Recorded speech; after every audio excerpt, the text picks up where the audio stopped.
So today I'm going to be doing something pretty exciting, I think. So I have in my hands a marked fragile, very special package from Deathcab for Cutie. This is the merch bundle that I pre-ordered for Thank You for Today, and I thought it would be fun to unbox, unpack, I guess, the whole package on camera, and then I'll also shoot my first impressions. So this is going to be like an unboxing, merch, first impressions album thing.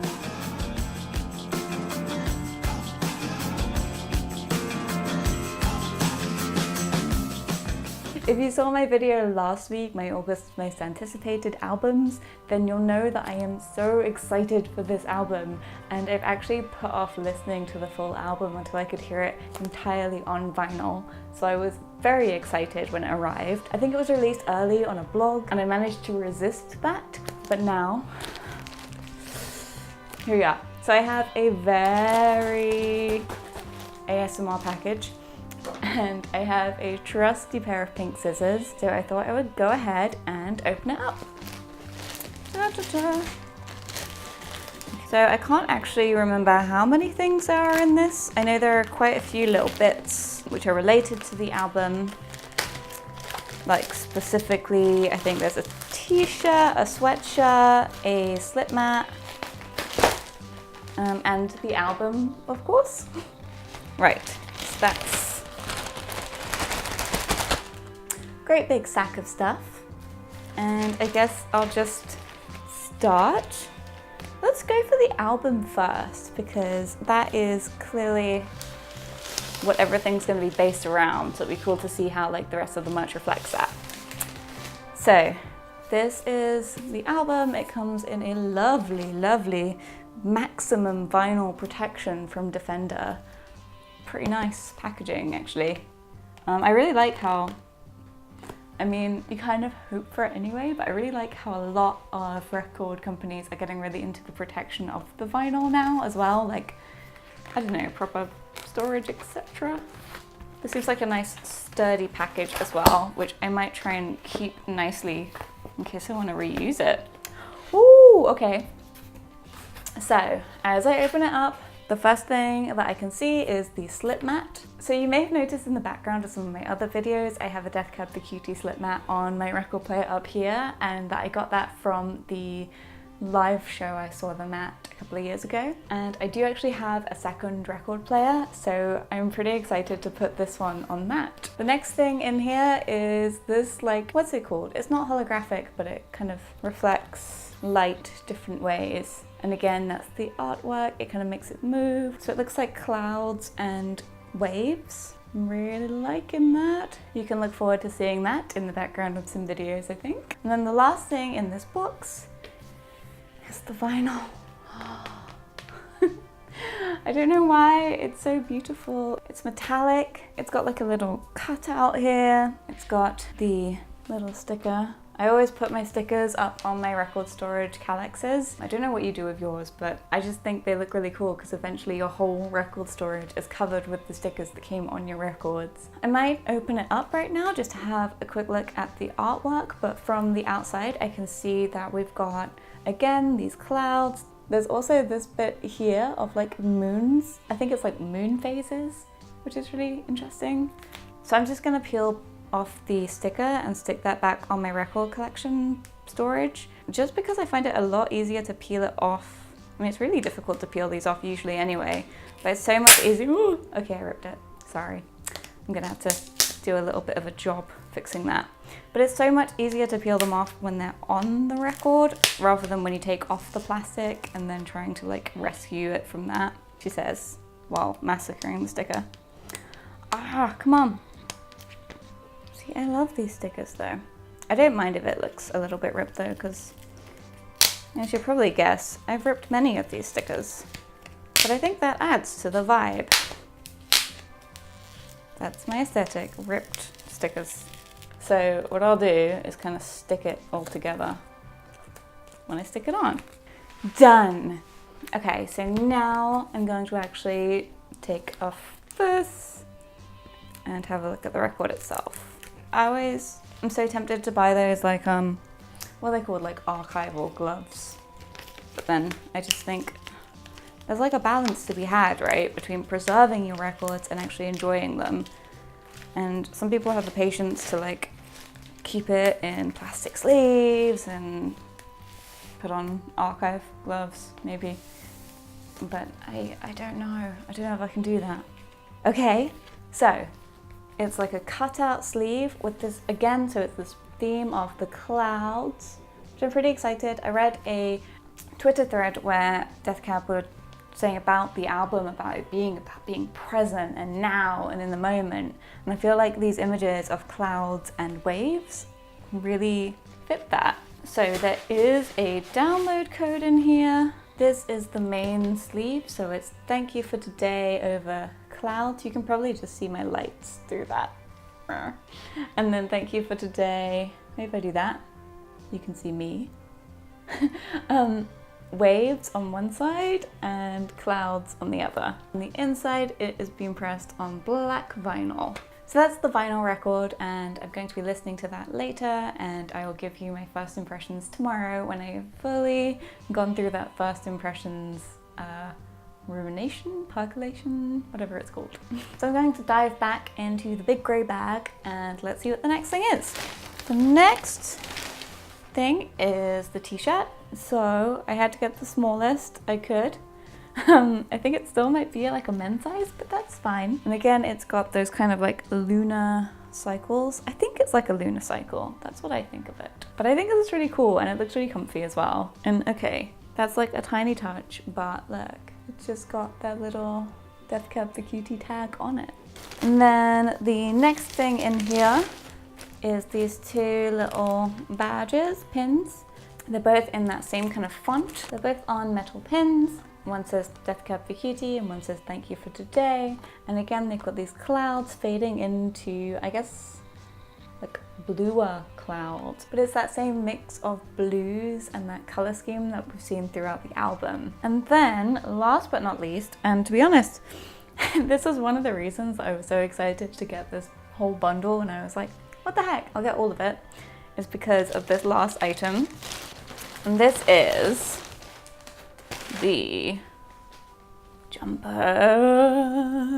Look, it's so cool. So basically it's Death Cab for Cutie, and it kind of looks like the logo's in the middle of a cloud, but also now I'm wondering if the top one is a cloud and the bottom one is meant to be like a wave, and that clouds and waves is a symbol that they're working with in this album. There's nothing on the track listing specifically that makes me think of waves and clouds, but I'm quite curious when I listen through if there's going to be like specific references to waves and clouds. So as you can see, I couldn't resist putting on the jumper straight away. It's so comfy, like, I don't know, it's everything that I wanted from this jumper. I love the design, I love the fact that it's like a proper clear black, like, I don't know. I'm really looking forward to wearing this probably just throughout the entire autumn and winter and spring. Probably summer as well, because it's England and it just rains here. But I thought I'd just quickly recap on everything that I got in this merch bundle, just, you know, to round it all up. So, to recap, we got the slip mat, which will be going straight on my record player. The cool artwork that I'm completely forgetting the name for this type of print, but it's very cool. The pins, Death Cab for Cutie and thank you for today. The lovely, lovely t-shirt. Last but not least, the album itself. You know when you're just like sat at a restaurant and you're looking at the menu and you know exactly what you want to eat and you're just looking at it and you're like, oh, I cannot wait to have that. And then it arrives and you're just looking at it and it's that moment, like just before you eat it. Not that I'm gonna eat vinyl, but you know, I'm just very excited to listen through to this. So I'm gonna listen through tonight, collect my first impressions, and then tomorrow I'll get back to you with some of my first thoughts, some of my thoughts on the tracks, and it'll just be kind of like my Björk Utopia first impressions video. And yeah, I guess I'll see you tomorrow, which to me is like literally a whole day, but to you is just gonna be a second.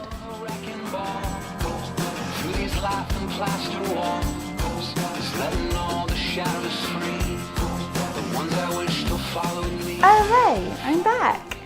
sometime later. It is not the next day, unfortunately. My life did not quite pan out that way, but I still wanted to come back to you and give you a brief chat through my first impressions of Thank You for Today. So here is the lovely album again. I know you just saw it a few minutes ago, but here it is again. So I've been listening through to this album. I was listening to it on vinyl, I've listened to it electronically, and I've kind of been mulling over and reflecting on some of the images. So this video is very much just going to be my first impressions, talking through some of the ideas that have come up and imagery and some of my first thoughts. It is by no means a complete review. I don't know how people manage to do those reviews, or they do it in like a day, in a week. I think there's a reason why people keep coming back to the same pieces of art and are able to review them like hundreds of years after they were created.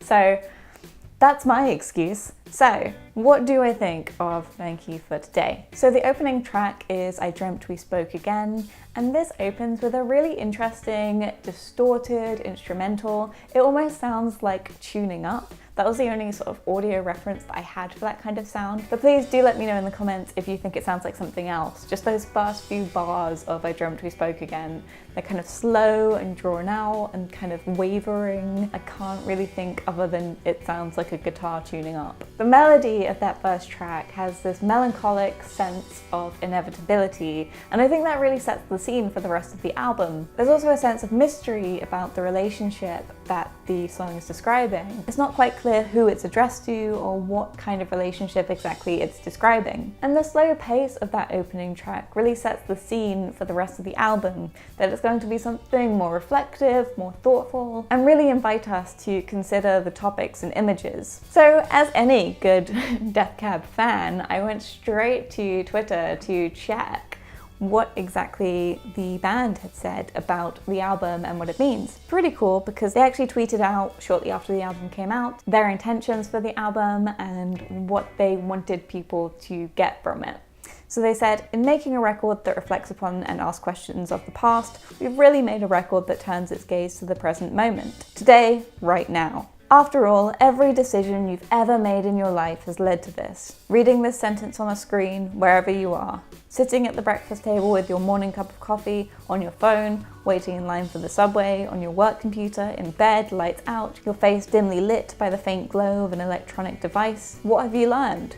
What would you have done differently? Where will you go from here? Of course, we're asking ourselves these questions too, because after all, it's also a record about the future. Looking forwards and backwards simultaneously from summer to autumn, we only get to do this once. That idea of looking forwards and backwards simultaneously, I think is a really interesting sentence to pick out from that description and apply to the album when we're attempting to interpret it. Past, present, and future all collide on this album, and throughout there are these references to the mutability of time. We see this fascination with time passing in the symmetry of the songs Summer Years and Autumn Love. In that statement from the band, they mention summer to autumn, and Summer Years and Autumn Love are two tracks on the album. On the track Gold Rush, Ben Gibbard sings about the city of Seattle and how it has become increasingly gentrified, and how that in turn has then affected the city as a whole.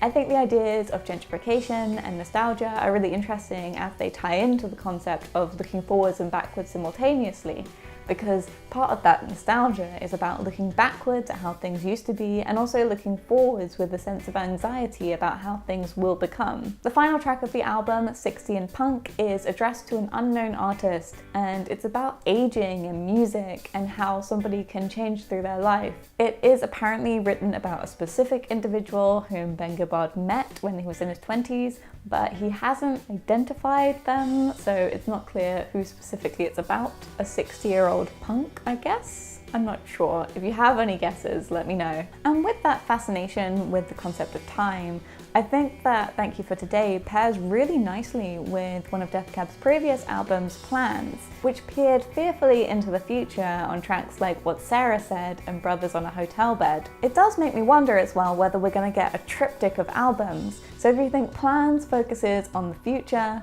Thank You for Today is centered on the present while looking backwards and forwards, I wonder if we're going to get a third album which focuses on purely looking backwards and nostalgia. Plans is my favourite Death Cab album. It's the one that got me into them. It's just so perfect. There's like not a track that I don't like. I love the whole thing. With that being my favorite Death Cab album, I was able to see a lot of similarities between tracks on that album and tracks on Thank You for Today. For example, you could quite easily pair the track Summer Skin from Plans with Summer Years on Thank You for Today. I also think that Brothers on a Hotel Bed and 60 in Punk make an interesting pairing, particularly if you consider that the drive behind writing 60 in Punk might not necessarily be focused outwards, rather it might be focused inwards at how Ben Gibbard and his bandmates will feel later on when they are 60 in Punk. Like, are they worried about how they'll appear? Is it a letter to themselves? I don't know. It's an interesting thing to consider, that sometimes when you address an outside audience, you might really be talking to yourself or a version of yourself that you've imagined. So going from the rather broad concept of time as a theme, which feels pretty grandiose, another recurring motif that I noticed throughout the album is the image of records and record stores, which, as you can imagine, I found pretty interesting. So I pulled out these examples and I just wanted to run through them. So on the track Gold Rush, Gibbard recalls a kiss which happened beneath the street lamp light outside our bar near the record store. So here his memory is clearly anchored by the geography of the city, but not just any geography, but his geography. His life, his world, his social cultural experience is shaped by the presence of where the record store is. So I think that's an interesting marker. On the track You Moved Away, it opens with Gibbard relating how the addressee sold their records by the pile. So the very first image that we have of this person moving, which is the topic that this entire song focuses on, is of the disposal of their records. They link a person to a place, there's something physical,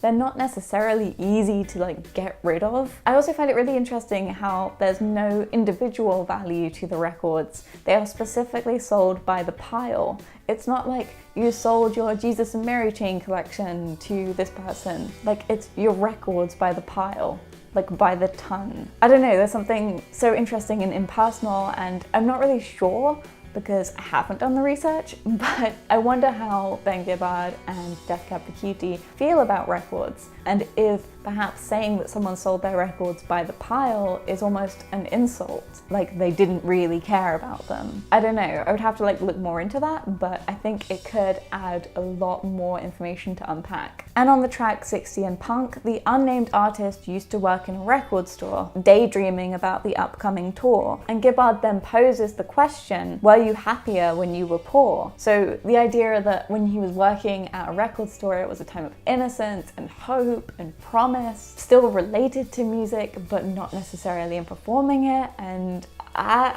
again, I haven't really mulled this over properly, but I'm really interested in that idea of the record store and records being so tied to Death Cab for Cutie's memories and ideas. So a couple of technical things I wanted to comment on as well. I think there's some really interesting uses of vocals throughout this album. Not that I wouldn't expect that from Death Cab, but you know, it's always interesting to pick it up. I think that Death Cab have always considered vocals as another instrument when they're working on their songs. And while the lyrics contain some beautiful lyricism and poetry, I think that how they're delivered is also so important. So a couple of examples of that. On the track Gold Rush, again, the title is repeated in the chorus, and it's almost a percussive sound. Gibbard holds that final shh of Gold Rush. It sounds to me almost like a crash of cymbals, and I just found that really interesting, how it's like Gold Rush, Gold Rush. I don't know, maybe someone who knows a bit more about like vocals and vocal technique will be able to explain why that's so effective, but I just thought that sounded really interesting. On the track Northern Lights, Lauren Mabry from Churches features. I think this is like a genius pairing because their vocals pair so beautifully together. They complement each other beautifully. There's this clarity and serenity to both of their voices. It also had me wondering how that collaboration came about, and I feel like I need to like look up to see if they've mentioned how they decided to work together. And then a third interesting use of vocals on the album was on the track Autumn Love. There's a repeated phrase, not enough. It begins quite upbeat, but gradually over the course of the song, it becomes progressively more remorseful. It's a really interesting tone, again, using the vocals as an instrument and using live vocals almost in the same way that you would use a sample. Really cool. So now on to another image that I noticed throughout the album. So I did say when I was doing the unboxing that I had noticed in the artwork there was a lot of sea and skies, and I wanted to see how those fitted into the album thematically. So to begin with, there is of course the track Your Hurricane, which combines both of those images, hurricanes coming from the sea, hurricanes being within the sky technically. I thought that was an interesting idea because you kind of think of like calm sea, calm skies, but actually a hurricane is a powerful, destructive force. And within the track Your Hurricane, it's also painted specifically as being a negative force. So for example, there's the idea of not being there to breathe in your hurricane. Yeah, I don't know. I don't know why I found it so interesting. I think because breathing in your hurricane, so to suggest that somebody is or is capable of creating a hurricane is to suggest that they're quite powerful, but then to also suggest that you won't be there to breathe it in suggests that that person who is breathing it in is pretty powerful as well. A contrast between two very strong images. Someone who's capable of breathing in a hurricane, they must have so much resistance. It kind of reminded me of that phrase, when an unstoppable force meets an immovable object. There's two very powerful images and yet perfectly matched, and yet both exaggerated. I don't know. Let me know if you know what I mean. And then moving on with more images of seas and skies, we have Northern Lights, which also clearly references skies. And then in a subtle way, tracks like Gold Rush, which is about Seattle, references the sea without sort of actively referencing it. But I was thinking a bit more about those images of seas and skies, and I was thinking about how they are borders and boundaries, right? Like they are at the edge of things. They mark out islands, they mark out land masses, they mark out the inhabitable land. You have the sky above you, you have the sea beyond you. And yet at the same time, what they're composed of, water and air, are quite ephemeral and they're hard to grab hold of. They're ever changing and they're kind of tied to the concept of time, right? Like sea and sky can seem like such hard borders and boundaries, like you can't go there. But at the same time, if you were to reach out to grab a handful of water from the sea, it'll slip through your fingers. If you reached up to hold a handful of the sky, there's nothing there, but there is. So I don't know, like I wonder if that's part of that ephemeral nature, that liminal nature of both images. I don't know, just a thought, just a theory.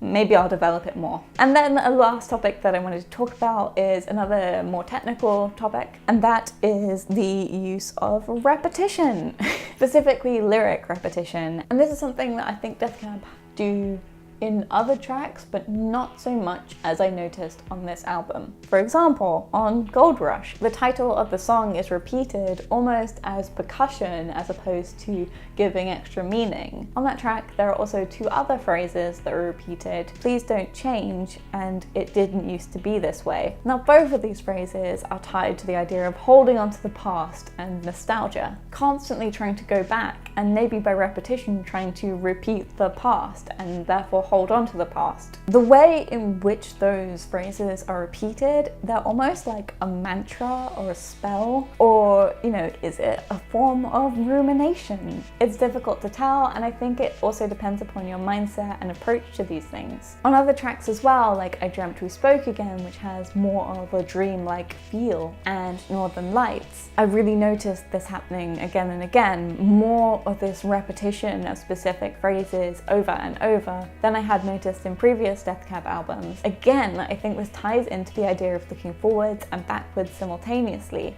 because if you're doing that, I think there's a certain amount of repetition that increases. There is a reason why people say, like, you have to live in the present to move forward, or you have to try and focus on the present, because if you are always looking backwards, you're always going to be repeating the same things. And if you're always looking forwards, your forwards is always going to be repeating things that you've already done, if that makes sense. But yeah, I don't know, repetition, I'm not sure. It just really struck me as being a little more frequent than usual, and an interesting use of lyrics and vocals.